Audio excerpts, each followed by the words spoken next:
सारे लोग गांव में रहते थे। तो और उसके सामने क्या था, शहर था, उस गांव के सामने शहर था।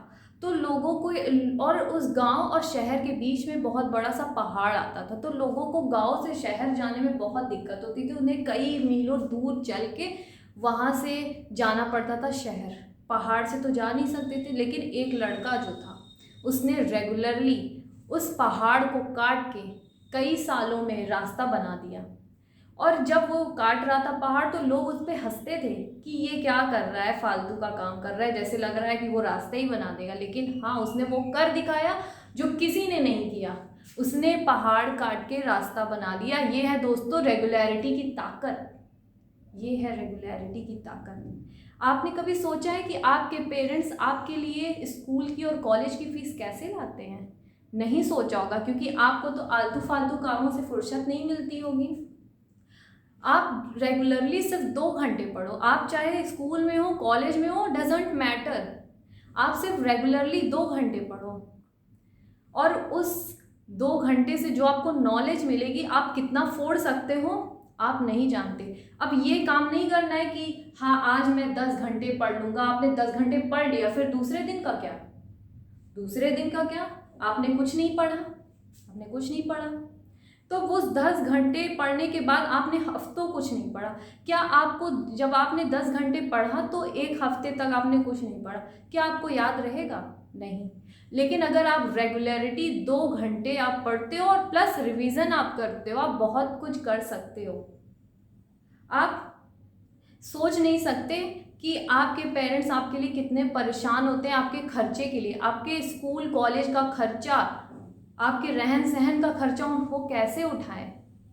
उन्हें सोच कर भी डर लगता है कि अब कैसे पैसे आएंगे। तो आपको ये सब सोचना चाहिए। लेकिन आप रात होते ही बिस्तर पे पड़ जाते हो, फिर सो जाते हो आराम से। जैसे ही सुबह अलार्म बजता है तो आप उठोगे, अरे यार, सोते ही सुबह हो जाती है। टाइम नहीं मिलता आपको सोने का, ठीक है। सोने का टाइम मिलता है आपको, आपको पढ़ने का टाइम नहीं मिलता है। आपको पढ़ने का टाइम नहीं मिलता है। आपको तो सब कुछ जानना रहता है। आपको जानना है कि कल मैच में क्या हुआ, आपको जानना है कि कोरोना वायरस मारा गया कि नहीं मारा गया, आपको जानना है कि कल मैंने उसे मैसेज किया था, उसने मैसेज सीन भी नहीं किया, और ऑनलाइन भी है, रिप्लाई भी नहीं दे रही है या दे रहा है, जो भी हो। आपको ये भी जानना है कि वो किससे बात कर रही थी, अगर ऑनलाइन है तो किससे बात कर रही है। आपको जानना है कि कल वो क्लास में क्यों नहीं आया था या क्यों नहीं आई थी। आपको जानना है कि बगल वाले पड़ोसी के घर में क्या चल रहा है।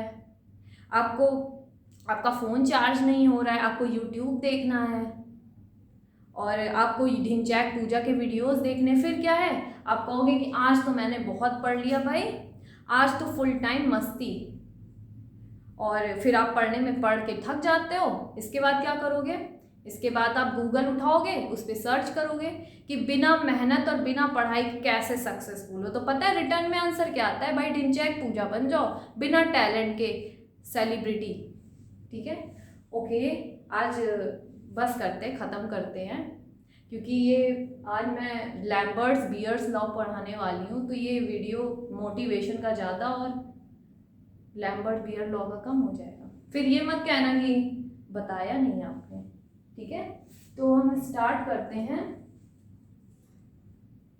Lambert's bears law. ठीक है,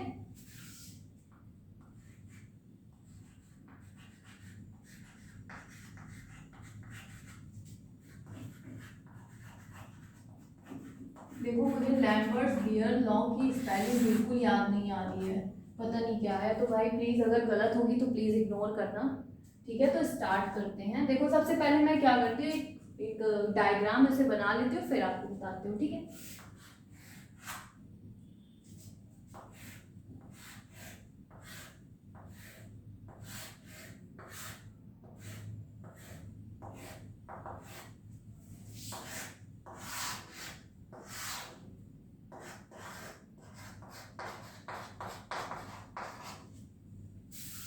ओके।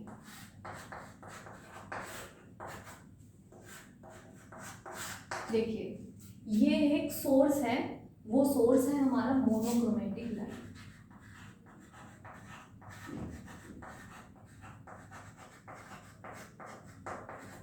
मोनोक्रोमेटिक लाइट का सोर्स है, ठीक है, सोर्स ऑफ मोनोक्रोमेटिक लाइट। ये हमारी एक ग्लास ट्यूब है, it is a very special glass tube and very sensitive to light and this is a detector. देखो यहाँ से क्या आता है, फोटोन, और ये हमारा जो हमारे अंदर जो इसके अंदर सॉल्यूशन है वो इसको एब्जॉर्ब करता है, और जो एब्जॉर्ब नहीं कर पाता है वो डिटेक्टर में ट्रांसमिट हो जाता है, ठीक है। अब स्टार्ट करते हैं हम कि इस ग्लास जो हमारा ट्यूब है उसके अंदर लाइट एब्जॉर्बिंग, यहाँ पर मान लो सॉल्यूशन है, वो सॉल्यूशन क्या होता है हमारा, लाइट एब्जॉर्बिंग सॉल्यूशन, ठीक है। क्या है ये, लाइट एब्जॉर्बिंग सॉल्यूशन। अब लाइट एब्जॉर्बिंग सॉल्यूशन क्या होता है, तो देखो हमारे जितने भी कलरफुल सॉल्यूशन होते हैं वो सब लाइट एब्जॉर्बिंग सॉल्यूशन होते हैं, ओके। सो जो कलरलेस होते हैं वो लाइट एब्जॉर्बिंग सॉल्यूशन नहीं होते हैं।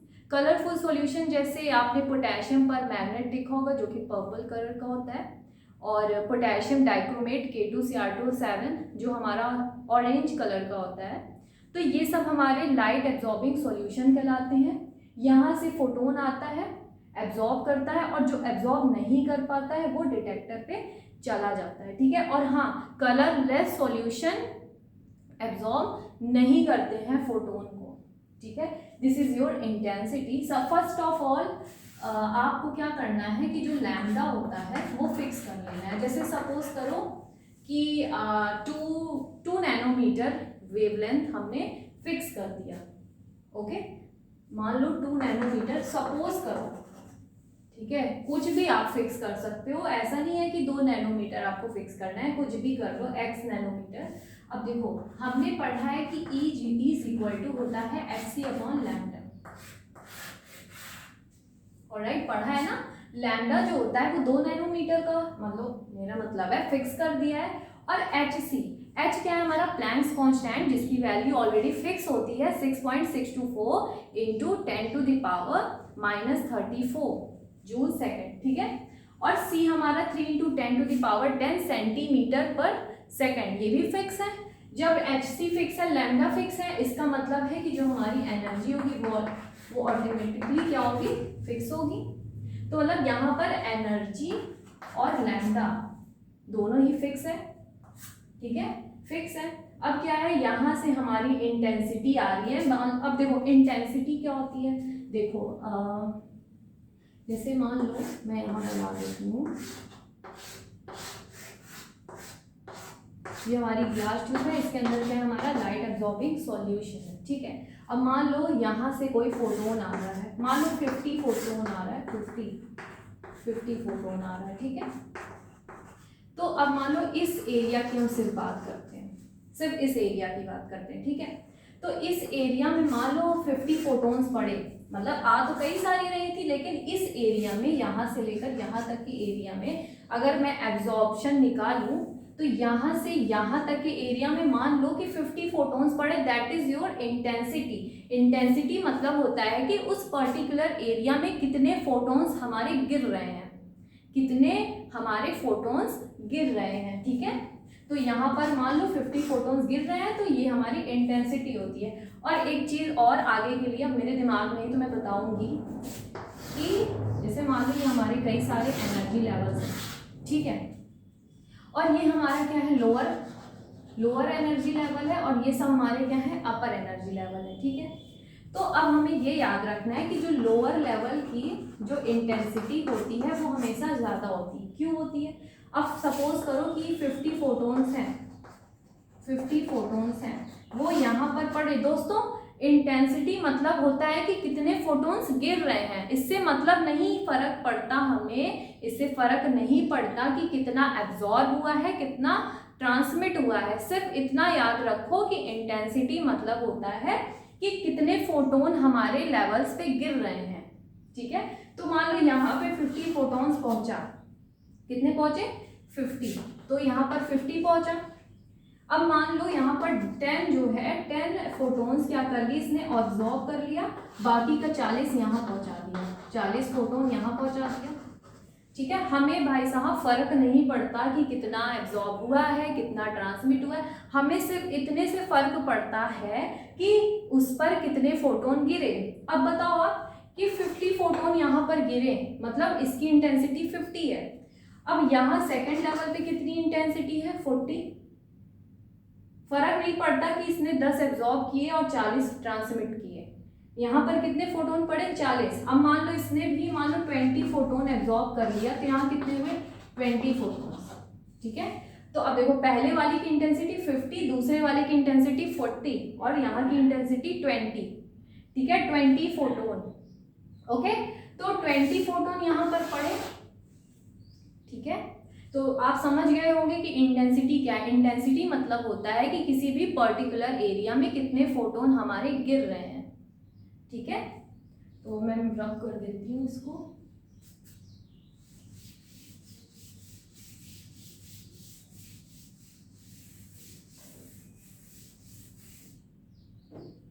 Okay, energy fix, lambda fix हो गया। आप समझ गए होंगे कि लाइट एब्जॉर्बिंग सॉल्यूशन हम कलरफुल सॉल्यूशन लेते हैं। अब हमें क्या निकालना है, एब्जॉर्प्शन निकालना है। तो एब्जॉर्प्शन आप निकालते कैसे हैं, लैम्डा और एनर्जी फिक्स है, ये मत भूलिएगा आप। तो अब सपोज करो मैं यहाँ की बात करती हूँ। यहाँ पे मान लो ये पर्टिकुलर हमारा इतने, केवल इतने रीजन की मैं बात कर रही हूँ। ठीक है, और यहाँ से यहाँ तक की जो इसकी लेंथ है ये मान लो b है। ठीक है, यहाँ से यहाँ तक की जो लेंथ है वो है b। कितनी है, b। और हमें निकालनी कितनी है, इतनी की। ठीक है, तो अब देखो मान लो कि यहाँ से यहाँ तक की जो डिस्टेंस है वो dx है। अब आप पता है कि हम स्मॉल डिस्टेंस के लिए हमेशा dx लेते हैं। तो स्मॉल डिस्टेंस कितना है हमारा, dx। हमें हम सबसे पहले कोई भी फॉर्मूला डेराइव करते हैं तो हम हमेशा छोटे से स्टार्ट करते हैं। ठीक है, तो हमने छोटा सा लेंथ लिया है जो है dx। ठीक है, यहाँ से फोटोन हमारे पड़ रहे हैं। ठीक है, तो यहाँ से यहाँ तक कितने एब्जॉर्ब हुए, मान लो इंटेंसिटी भी हम लोग फिक्स कर लेते हैं, जो हमारा क्या है, I0 is your initial intensity. ठीक है, इनिशियल इंटेंसिटी आई। जब इंटेंसिटी या फोटोन यहाँ तक पहुंची तो कुछ ना कुछ एब्जॉर्ब कर ली होगी, कुछ ना कुछ एब्जॉर्ब कर ली होगी, तो इंटेंसिटी हमारी चेंज भी हो गई। मान लो कि 50 फोटोन्स हमारे आए और कुछ एब्जॉर्ब कर लिए और बचा कितना, 40। कुछ ना कुछ एब्जॉर्ब करेंगे, मान लो 10 एब्जॉर्ब कर लिए, बचा कितना, 40। तो आई नोट अगर हमारी 50 जो है आई नोट है, मतलब इनिशियल इंटेंसिटी है, तो फाइनल इंटेंसिटी कितनी हुई, 40, जिसको हम आई बोल देंगे। ठीक है, I is your final intensity. अब आप देखो कि यहाँ पर डिक्रीमेंट हुआ है कि नहीं, 50 फोटोन से 40 फोटोन्स हुआ है या नहीं हुआ है, हुआ है। ठीक है, तो इसका मतलब है कि यहाँ पर इंटेंसिटी की क्या हो रही है, डिक्रीमेंट हो रही है। तो हम ये लिख सकते हैं कि change in intensity, change in intensity per unit distance, per unit distance, change in intensity per unit distance, change in intensity per unit distance. देखो 50 से 40 हुई चेंज इन इंटेंसिटी, जिसे हम क्या लिखेंगे, डी आई मान लो लिख दिया। चेंज इन इंटेंसिटी क्या है, डी आई। अब देखो यहाँ से यहाँ आया है तो हमारी जो इंटेंसिटी है उसमें भी स्मॉल चेंज हुआ होगा, इसलिए डी आई। और change in intensity per unit distance, हमारी डिस्टेंस पर यूनिट मतलब ये अपॉन डिस्टेंस मतलब डी एक्स। क्योंकि यहाँ पर क्या हुआ है, डिक्रीमेंट हुआ है, इसलिए हम नेगेटिव चार्ज से डिनोट करते हैं। तो क्या हुआ यहाँ पे, change in intensity per unit distance हमारा क्या है, डी एक्स। क्योंकि यहाँ पर डिक्रीमेंट हो रहा है, इसलिए यहाँ पर आया नेगेटिव चार्ज। अब ये डायरेक्टली प्रोपोर्शनल होगा। देखो अब जो हमारा लाइट एब्जॉर्बिंग सॉल्यूशन है उसकी इंटेंसिटी किस पे डिपेंड करेगी, उसके कंसंट्रेशन पे डिपेंड करेगी, और हमारी और उस पे डिपेंड करेगी, किस पे डिपेंड करेगी आप बताओ, कि कंसंट्रेशन पे डिपेंड की, और साथ साथ उस पे भी डिपेंड करेगी कि हमारा पहला इंटेंसिटी क्या थी, मतलब इनिशियल इंटेंसिटी क्या थी। तो मान लो क्या है, आई क्या है हमारी इंटेंसिटी, मतलब कि change in intensity per unit distance हमारा किसके डायरेक्टली प्रोपोर्शनल है, कंसंट्रेशन और इंटेंसिटी के। अब हम इसे क्या करते हैं, सॉल्व करते हैं। तो देखो minus D I by D x, अब ये प्रोपोर्शनैलिटी का साइन हटेगा तो एक कांस्टेंट आएगा, मान लो कांस्टेंट है हमारा अल्फा, और क्या बचेगा c इंटू आई। ठीक है, अब देखो सेम चीज़ है, एक साथ रखते हैं। देखो ये डी आई और ये आई क्या कर लेते हैं, साथ कर लेते हैं। तो यहाँ क्या हो जाएगा, डी आई अपॉन आई साथ में हो गया। क्या बचेगा हमारे पास, अल्फा इंटू सी, और डी एक्स इधर चला जाएगा, क्या हो जाएगा डी एक्स। और देखो ये माइनस अगर हम इधर ले जाए तो यहाँ पर माइनस हो जाएगा। ठीक है, क्या हो गया यहाँ पे माइनस। ठीक है, ये हो गया हमारा माइनस। अब हम इसका इंटीग्रेशन कर लेते हैं। इंटीग्रेशन क्यों करते हैं, देखो हमें पूरे ओवरऑल निकालना है।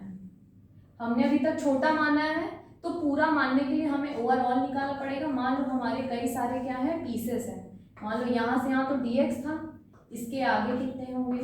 तो हम जब कोई छोटी छोटी चीज़ों को जोड़ते हैं तो हम इंटीग्रेशन करते हैं, और जब बड़ी चीज़ों को तोड़ते हैं तो हम डिफ्रेंसिएशन करते हैं। तो यहाँ पर हमें ओवरऑल निकालना है तो हम यहाँ पर इंटीग्रेशन करेंगे। ठीक है, तो अब देखो अल्फा सी कांस्टेंट है, इसका इंटीग्रेशन तो करेंगे नहीं, इंटीग्रेशन होगा dx का।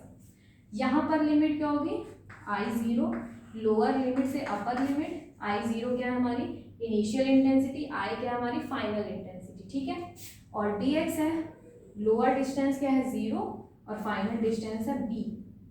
ठीक है, ये टोटल क्या है हमारा b है, और 0 क्या है हमारी लोअर डिस्टेंस। ठीक है, अब इसे सॉल्व कर लो। अब डी आई बाय आई की अगर इंटीग्रेशन सॉल्व करेंगे तो यहाँ पर आता है ln आई नॉट हमारी, और आई क्या है हमारा लिमिट है, और इसको सॉल्व करेंगे माइनस अल्फा इंटू सी, तो यहाँ पर क्या है x आएगा, इंटीग्रेशन सॉल्व करेंगे dx का, और लिमिट क्या है हमारा 0 टू b। अब इसका इंटीग्रेशन क्या होगा, सॉरी इसको सॉल्व कर लिया, अब लिमिट लगा लो यहाँ पे ln I minus ln I naught, final minus ये फाइनल, ये क्या है initial, is equal to minus alpha into C into B. यहाँ पे अब क्या होगा, b माइनस 0, 0 का मतलब नहीं, तो alpha into C into B हो गया। ठीक है, अब क्या है, अब वो वाला फॉर्मूला लगा लेंगे, log a minus log b बराबर क्या होता है, लॉग a अपॉन b। तो वैसे ही यहाँ पर क्या हो जाएगा, ln is your natural log. ठीक है, तो यहाँ पर क्या लिखेंगे, यहाँ पे ln I upon I naught is equal to minus alpha into C into B. ठीक है, और अब देखो ये माइनस है, अगर हम इसे ऐसे लिख दें ln आई नॉट अपॉन आई, तो ये माइनस साइन गायब हो जाएगा, क्या आएगा यहाँ पे alpha into C into B. अब ये हमारा नेचुरल लॉग है, जब इसे लॉग बेस 10 में लिखते हैं तो 2.303 से क्या करते हैं, मल्टीप्लाई करते हैं, log base 10 I naught upon I is equal to alpha into C into B. ठीक है, अब देखो अल्फा छोड़ दो वहाँ पे। ठीक है, और ये इधर आएगा, क्या हो जाएगा, देखो अल्फा इज इक्वल टू होगा 2.303 upon C into B log base 10 I naught upon I. ठीक है, देखो ये फॉर्मूला हमारा कैसे है, जैसे फर्स्ट ऑर्डर में आया था हमारा क्या था, k is equal to 2.303 t log base 10 a naught upon a है, वैसे ही आया है। ये क्या है, ऐसा कोई रिलेशन है नहीं, बस क्या है कि याद करने का तरीका, कि ये फॉर्मूला हम कैसे याद कर सकते हैं, ऐसे जैसे कि काइनेटिक्स में हमने फर्स्ट ऑर्डर रिएक्शन का फॉर्मूला था कि t is equal to 2.303 upon k log base 10 a naught upon a, वैसे ही ये है। ठीक है, अब अल्फा ऐसे ही रहने दो, 2.303 यहाँ लॉग है, क्या आ जाएगा 2.303 is equal to 1 upon C into B log base 10 I naught upon I. ठीक है, अब अल्फा अपॉन 2.303 को हम लिखते हैं यहाँ पे, यहाँ लिख देते हैं एप्साइलन। ठीक है, एप्साइलन इसको क्या कहते हैं, एप्साइलन इस ओवरऑल रिप्रेजेंटेशन को, और क्या बचेगा 1 upon C into B log base 10 I naught upon I, log base 10 I naught upon I. यहाँ पर जो एप्सिलॉन है उसको बोलते हैं मोलर एक्सटेंशन कोएफिशिएंट।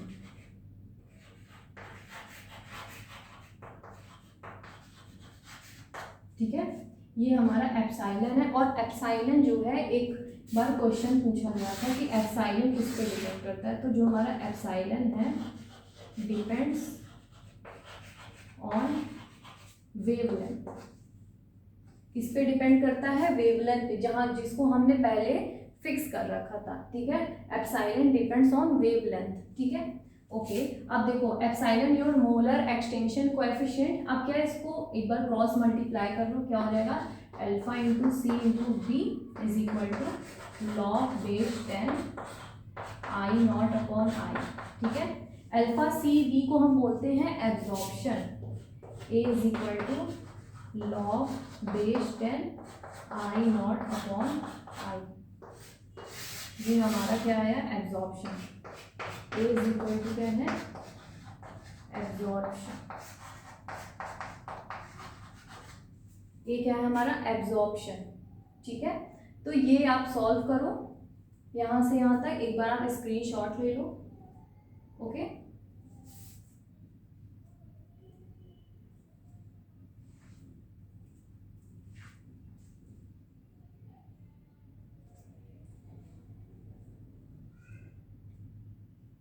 हो गया? अब मैं अब कर रही हूँ।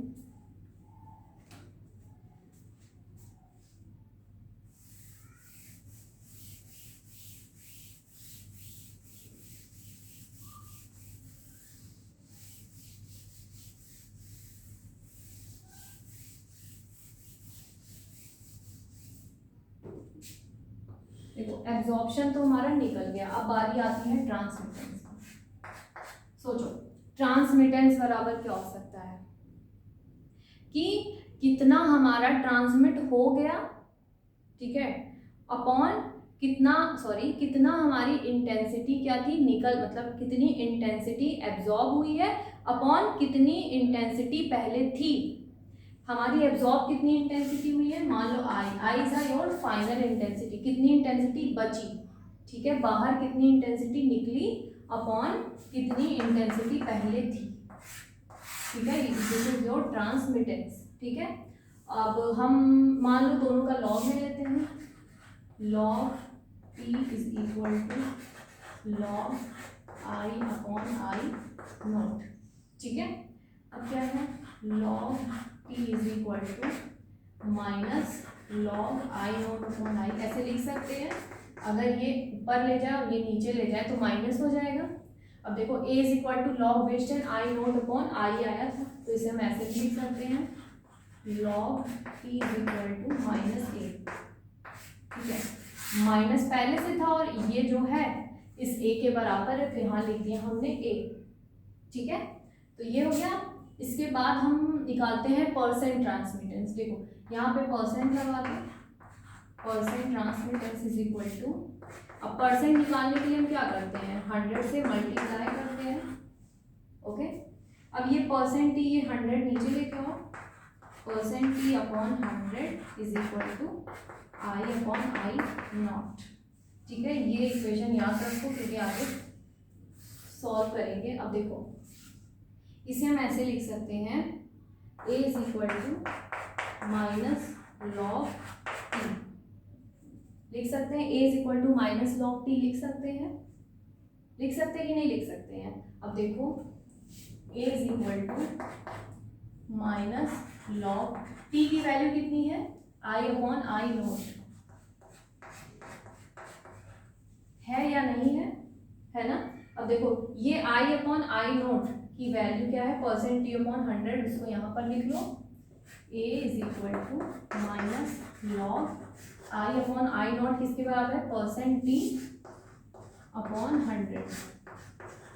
ठीक है, अब ये कैसे सॉल्व करेंगे, a is equal to minus, बाहर लिख लो, लॉग परसेंट टी अपॉन 100 को हम ऐसे भी लिख सकते हैं, log percent T minus log 100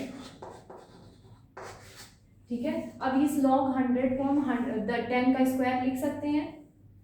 10 का स्क्वायर मतलब 100 into 100, sorry 10 into 10 is equal to 100।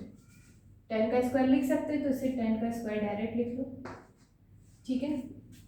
फिर क्या है, 2 आगे आ जाता है, और मान लो 2 यहाँ पर क्या होता है, 2 आगे आ जाता है, यहाँ लिखो 2, और log जो 10 है, log 10 की वैल्यू होती है 1।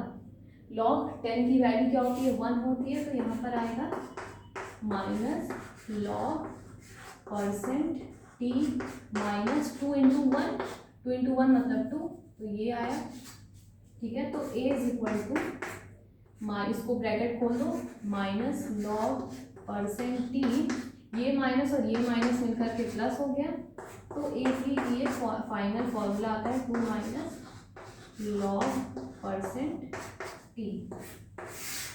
तो ये हमारा देखो ट्रांसमिटेंस का तो ये फॉर्मूला आ गया है। ये क्या है, हमारा relation between absorption and transmittance, ठीक है। तो ये जितने भी यहाँ पर फॉर्मूला लिखे हैं बहुत इंपॉर्टेंट है, ये एग्जाम में पूछे जाते हैं। अगर आप एंट्रेंस एग्जाम के लिए कर रहे हैं तो डायरेक्ट ये फॉर्मूला पूछे जा सकते हैं कि a किसके बराबर है, या यहाँ पर परसेंट t किसके बराबर है, या log t किसके बराबर है। अगर आप किसी थ्योरी एग्जाम के लिए प्रिपेयर कर रहे हैं तो डायरेक्ट डेरिवेशन भी पूछा जाता है, तो इसे आप बहुत अच्छे से याद कर लो, ठीक है।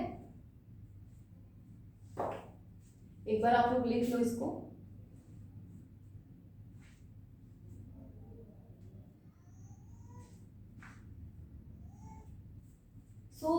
आज हमने लैम्बर्ट्स बीयर्स लॉ पढ़ा है। अगर आपको मेरा वीडियो पसंद आया हो प्लीज़ लाइक शेयर और सब्सक्राइब जरूर करोगे। Thank you so much.